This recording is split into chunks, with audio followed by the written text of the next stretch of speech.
Hi, private marketer members. We're going to be taking a look in this video. We're going to be doing phase 3 research, and we'll be looking at our MonPA competitor sites.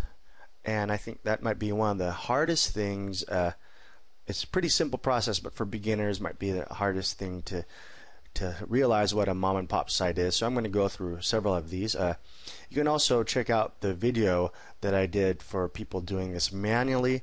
I went a lot through how to identify these sites. I'll do the same here. But because Keyword Workspace does multiple things at one time, in our phase 5, where we select our domain name, we can already have that starting to work for us as we do the research here. So I'm just going to talk to you a little bit about the domain name, and I've got this open here. We want to make our domain availability template so that the keyword will be of course, our best hair loss products in space and in hyphens. So we have that down, and only use .org and .com. In fact, you can probably use exactly what I'm going to put here. I like to put keyword hq.com, .net.org, and this is to check your domain availability for your niche category. Another thing you can do is add blog to the end.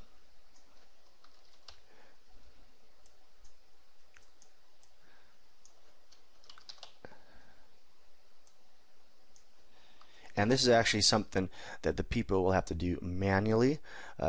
If they have to do it manually, we'll have to do later on, but this will already be taken care of for us. We'll see what's available.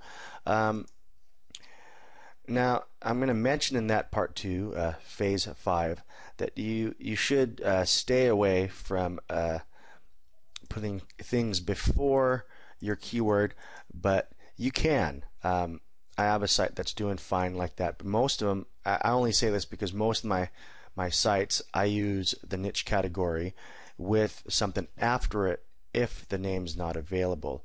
I like to use HQ, blog, and I'm going to copy another one here.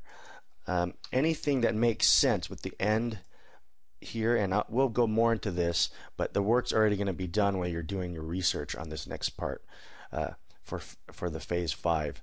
And blog, site, which actually is not one that I use. A site, actually, I just usually use blog and HQ, and this itself right here, just the keyword or our niche category hyphened and unhyphened, which the program automatically does for you. And of course, if you guys are using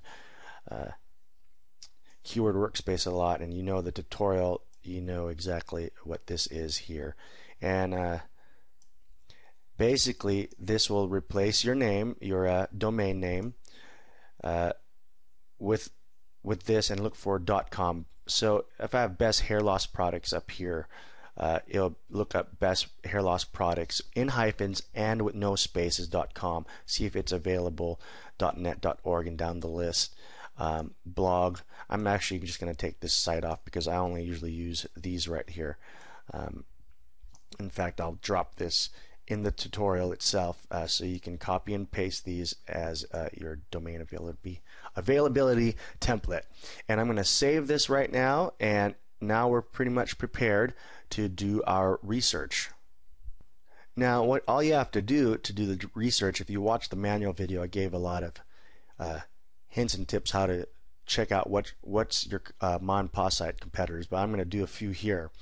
Now, the best hair loss, I'm going to just do the research here. Just double click it and do your detailed report research, which takes a little bit. Oh,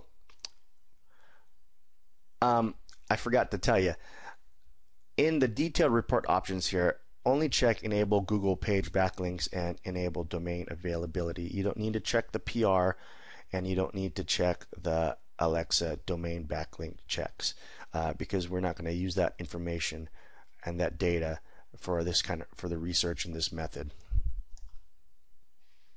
So I'm going to pause a little bit here while it finishes research. Oh, there it is. And what we're going to be looking at here is underneath here at the very bottom, not the very bottom, but top broad competition websites on Google.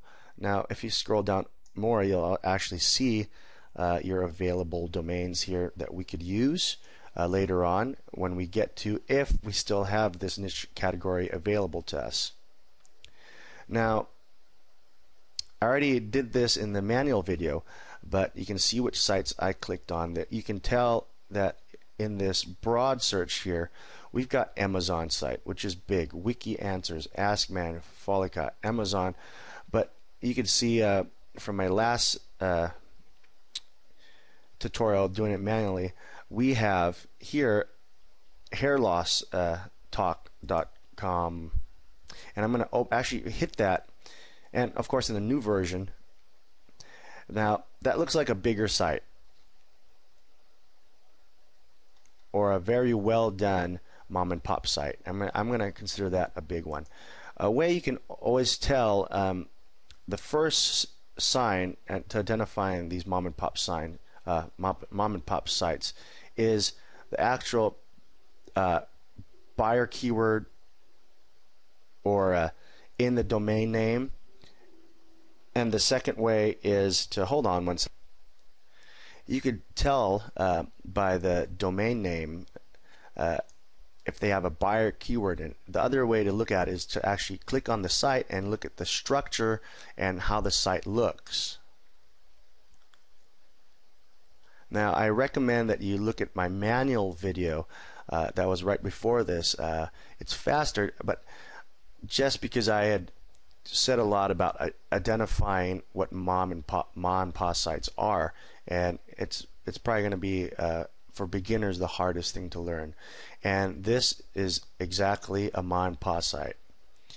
And when you did this manually, you'd have to go to Google and check the backlinks and meet the criteria there. So this, we've already got this one site. I'm pretty sure this right here is another mom and pop site. Yep, you could tell by looking at it the way it's structured, and it's not a big site. And for people that have to do this manually, I had to show them how this worked. We'd have to have under 1,000 something backlinks, at least one mom and pop site in our top 10, and at least it has to have less than 1,000 backlinks in this section right here under Google page backlinks. Now this is good to go because there's 1, 2, 3, or at least 2 mom and pop sites here, and they got less than 1,000 backlinks. Now I'm going to do this again so we can save that. I'm going to actually try, in the last tutorial I had one here, USB microphones, which was a good example. I'm going to do my research here, and I'm going to pause here for a little bit while it does its research, and I'll be right back. Alright, I'm back, and this is in the last when I did the video manually. For people that are going to have to do this manually, this is one when I looked at the broad competition here. There was only big sites here: Guitar Center, Sweetwater Music, Amazon, PC World, Musician's Friend, and I had no mom and pop sites in here, not one.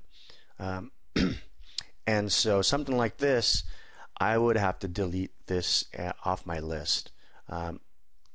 First of all, it didn't meet my first criteria, which is having at least one mom and pop site in the top 10 of a broad search.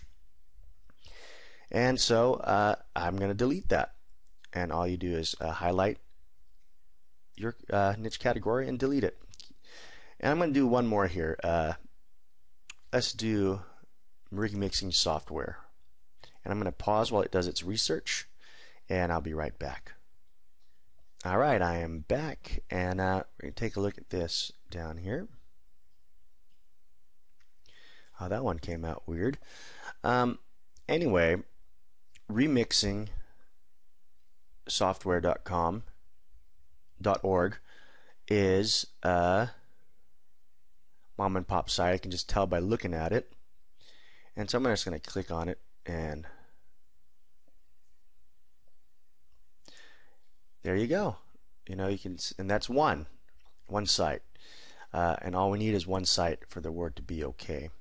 I'm going to scoot along here, and it has only 4 backlinks, and we're good to go.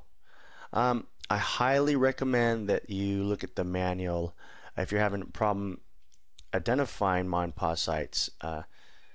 I highly recommend you look at the manual video that was right before this, how people would have to research manually.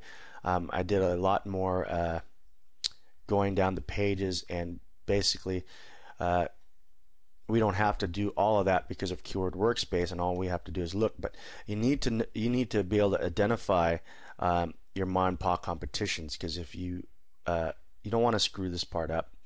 You want to make sure these sites are MonPA competitions, and if you don't have any on there, then you need to delete your niche category.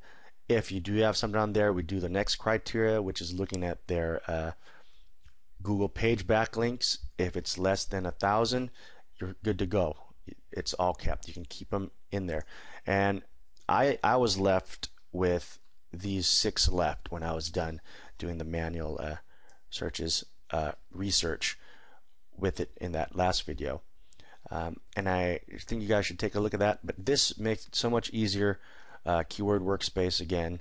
And next we're going to go and do more research, and actually this next research we can't do with Keyword Workspace, so we're going to be doing some actual manual research this time in our phase 4 of our research. And sorry about that, but I didn't make the program for that yet. Actually, it's not that hard of a research next, but I'll see you in the next video.